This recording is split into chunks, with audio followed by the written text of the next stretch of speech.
El Parlamento Europeo y España piden rechazar el recurso Puigdemont contra la carta que le negó la inmunidad.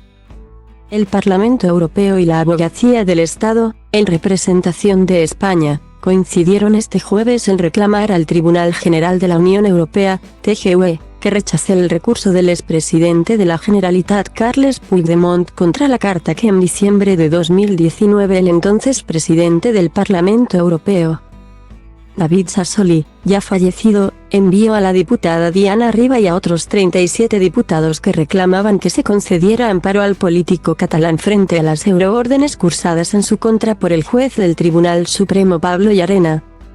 El representante de la Cámara fue tajante: no se puede impugnar una carta que solo indicaba que la petición de amparo solo la podía hacer el afectado y no era ninguno de los que el 10 de octubre de 2019.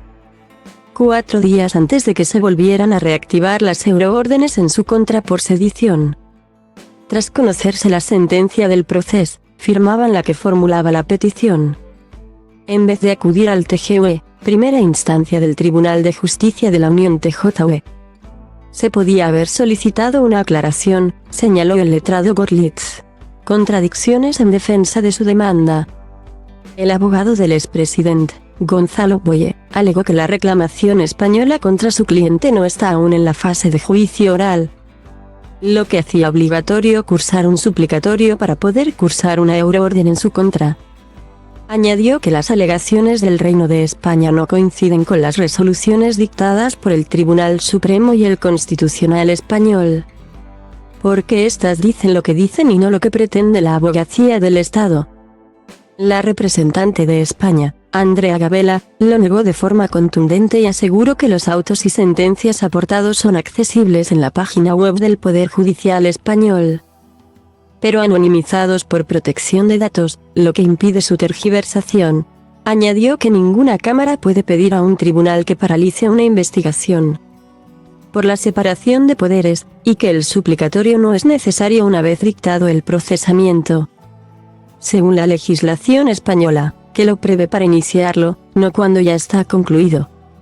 En el proceso ocurrió antes a la adquisición de la condición de europarlamentarios de los huidos, lo que lo hace innecesario para cursar una euroorden, agregó en respuesta al punto en el que más chocó con Boye, que sostiene que eso solo ocurre cuando ya se ha abierto juicio oral. El tribunal duda pese a que la vista de este jueves se creía superada por la que se celebrará este viernes, que abordará la inmunidad propiamente dicha. La presidenta de la Sala Sexta, Anna Marcougi, quiso aclarar todas las dudas que le habían surgido al oír las alegaciones de las partes, y el turno de preguntas de los magistrados superó ampliamente en duración a los informes de las partes. La presidenta centró primero sus preguntas en el Parlamento Europeo.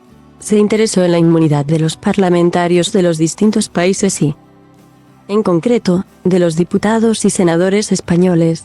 A continuación le llegó el turno a Gonzalo Boye, que defendió su recurso explicando que la carta tuvo efectos jurídicos, porque si Sassoli la hubiera tramitado y enviado a la Comisión Jurídica, Llarena no habría podido cursar las euroórdenes. Según el letrado, Sassoli tenía la obligación de comunicarla y no de rechazarla directamente. La presidenta del tribunal le preguntó entonces si creía que de haberse tramitado la misiva hubiera paralizado el procedimiento judicial que se seguía en España contra los que huyeron cuando fueron citados por los tribunales españoles. El abogado sostuvo que, de haberlo hecho, no se habría detenido a Puigdemont en Cerdeña, ni se habrían estudiado por Bélgica las euroórdenes cursadas contra él, Toni Comín y Lluís Puig. Cuando se pide autorización, la presidenta, que será la ponente de la sentencia que se dicte, mostró un conocimiento de la causa tal que preguntó al abogado por un párrafo de uno de los autos del Constitucional aportados al procedimiento.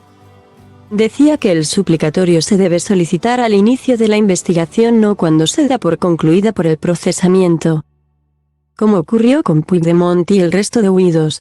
Boye terminó acudiendo a otro párrafo de la misma resolución para volver a alegar que eso solo era posible una vez abierto el juicio oral y acudió a la sentencia europea que declaró que Oriol Junqueras adquirió nada más ser diputado electo. Marcougi, a la que no dio la impresión de convencer, le recordó que el líder de ERC se encontraba en otro estado, porque él ya estaba siendo juzgado.